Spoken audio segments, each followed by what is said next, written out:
Bismillahirrahmanirrahim. Assalamualaikum warahmatullahi wabarakatuh. Alhamdulillahirabbil alamin wa bihi nasta'in wa ala umuri dunya waddin. Wassalatu wassalamu ala asyrafil anbiya'i wal mursalin wa ala alihi wa sahbihi ajma'in. Amma ba'd. Sahabat Quran, anak-anakku yang dirahmati oleh Allah Subhanahu wa taala. Rasulullah sallallahu alaihi wasallam bersabda, "Khairukum man ta'allama al-Qur'an wa 'allamahu." Sebaik-baik manusia adalah yang senantiasa mempelajari Al-Quran dan mengajarkannya. Baik anak-anakku sekalian, di sini Ibu akan membahas terkait dengan materi Al-Quran di semester 1 pada tahun ajaran 2020 dan 2021. Yang pertama terkait dengan KI, yaitu dengan mempelajari Al-Quran. Mudah-mudahan kita senantiasa meningkatkan keimanan kita kepada Allah serta meningkatkan kecintaan kita terhadap Al-Quran dalam memahami makna-makna yang ada di dalam Al-Quran. Kemudian untuk kompetisi dasarnya, kita senantiasa berpegang teguh kepada Al-Quran, kalam Allah, kemudian hadis, perkataan Nabiullah. Selanjutnya adalah ijtihad para ulama, yang mana senantiasa kita jadikan sebagai sumber hukum Islam dalam menuntun kehidupan kita. Selanjutnya yaitu selain kita berpegang teguh, tentunya kita mampu mengimplementasikan ke dalam kehidupan sehari-hari kita.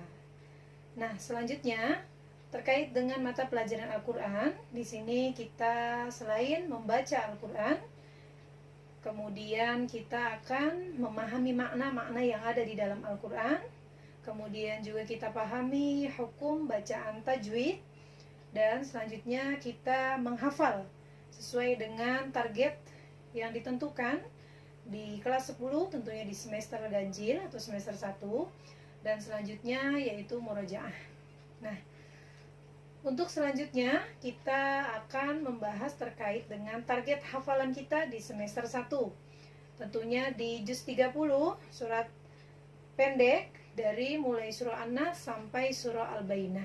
Nah, kalian dalam satu semester ini wajib menuntaskan hafalan-hafalan kalian dari mulai surah An-Nas dan Al-Bainah.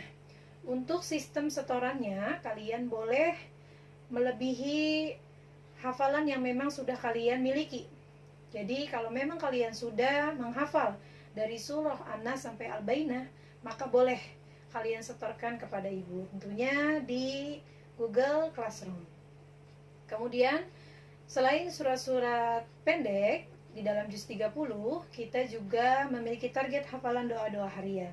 Yang pertama doa mau belajar, kemudian doa setelah membaca Al-Quran, kemudian doa setelah sholat duha dan niat sholat duha, yang mana kita senantiasa mempraktekkan setiap pagi, yaitu istiqomah dalam melaksanakan sholat duha. Insyaallah dengan sholat duha Allah senantiasa memberikan keberkahan dalam rezeki kita. Kemudian selain doa sholat duha, juga doa dan zikir setelah sholat fardu. Jadi kita memiliki keseragaman. Di dalam sekolah kita memiliki zikir dan doa agar semuanya memiliki, agar ketika kita setelah sholat mampu berzikir dan berdoa kepada Allah Subhanahu wa taala. Nah, selain doa-doa harian, di sini juga ibu memiliki target surat-surat pilihan, yang mana surat-surat tersebut memiliki keutamaan-keutamaan yang memang Allah anjurkan untuk senantiasa kita baca. Nah, diantaranya ada 7 surat pilihan, yaitu surah Yasin, kemudian surah Al-Waqi'ah, surah Al-Muluk, surah Al-Kahfi, surah As-Sajdah, Ad-Dukhan, dan lain sebagainya. Nah, di sini kalian bagi yang sudah hafal boleh langsung setoran sama ibu ya. Dan nantinya akan ada jadwal khusus murajaah. Jadi ibu akan video call kalian. Kalau setoran hafalan, kalian cukup membuat video di rumah kalian masing-masing, kemudian kalian kirimkan ke dalam Google Classroom. Ya. Baik anak-anakku sekalian dirahmati oleh Allah Subhanahu wa taala. Selanjutnya, untuk pertemuan pertama kali ini kita akan membahas terkait dengan makna sebabun nuzul dan hukum A'udzu tajwid di dalam billahi surah An-Nas dan minasyaitonir rajim. Aku berlindung kepada Allah dari godaan syaitan yang terkutuk. Bismillahirrahmanirrahim. Dengan menyebut nama Allah yang Maha Pemurah lagi Maha Penyayang. Qul a'udzu birabbil falaq. Qul a'udzu birabbil falaq. Katakanlah, aku berlindung kepada Tuhan yang menguasai waktu subuh. Oke, pada ayat pertama di sini ada hukum tajwid. Yang pertama adalah birabbil falaq, yaitu alif lam ketemu dengan huruf fa. Nah, ini disebut dengan alif lam qamariyah. Jadi, alif lamnya sukunnya dibaca jelas ya. Oke, pada di akhir ayat falaq. Nah, ini huruf qafnya harus dipantulkan walaupun berharokat kasroh, cuma harus disukunkan, dimatikan. Ini disebut dengan qalqalah kubro ya.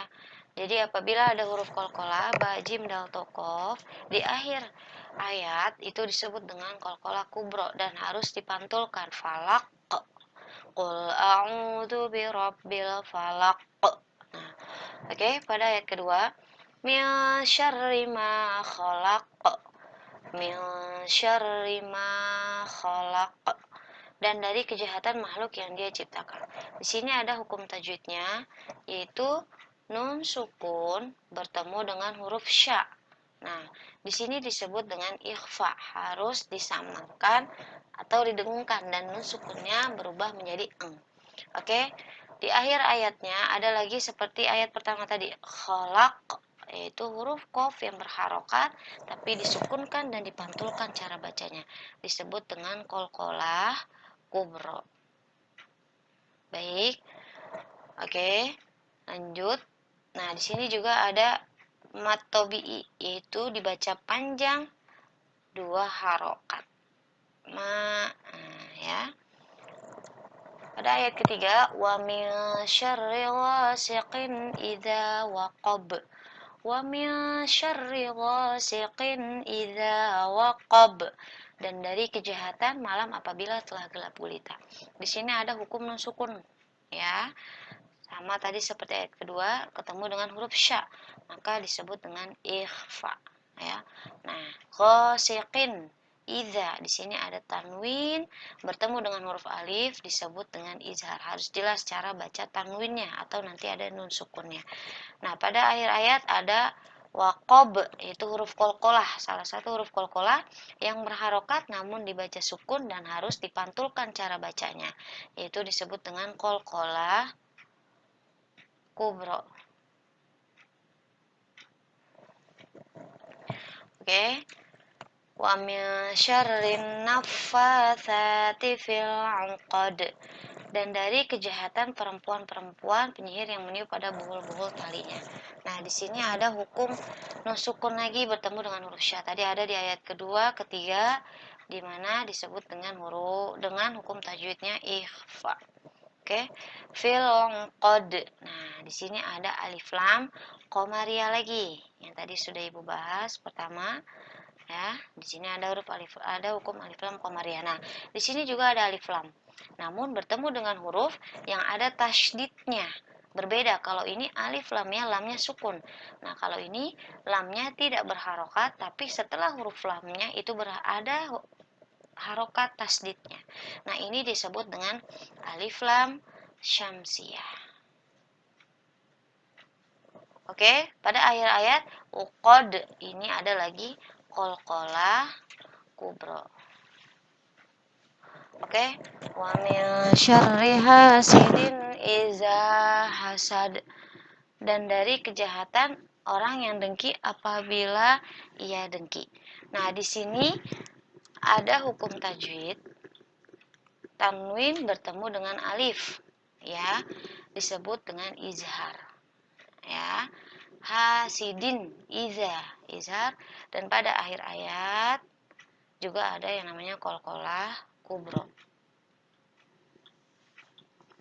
Oke, shadaqallahul azim. Maha benar Allah dengan segala firman-Nya. Surah An-Nas. Surat An-Nas diturunkan sesudah surat Al-Falaq. Nama surat ini diambil dari kata An-Nas yang disebut berulang-ulang dalam surat ini. Surat ini merupakan surat terakhir yang menganjurkan agar manusia memohon perlindungan kepada Allah dari segala kejahatan. Sebab turunnya surat An-Nas adalah dalam suatu riwayat disebutkan bahwa Rasulullah Shallallahu Alaihi Wasallam diberi makanan oleh orang-orang Yahudi. Setelah Nabi memakan makanan itu, tiba-tiba Nabi sakit keras yang diduga timbul dari perbuatan Yahudi itu. Maka turunlah Jibril membawa 2 surat itu dan membacakan ta'awuz. Seketika itu juga Rasulullah sembuh menemui para sahabat. Isinya secara umum adalah perintah kepada manusia untuk berlindung kepada Allah dari segala macam kejahatan yang dibisikkan oleh syaitan, baik yang terdiri dari syaitan manusia maupun jin.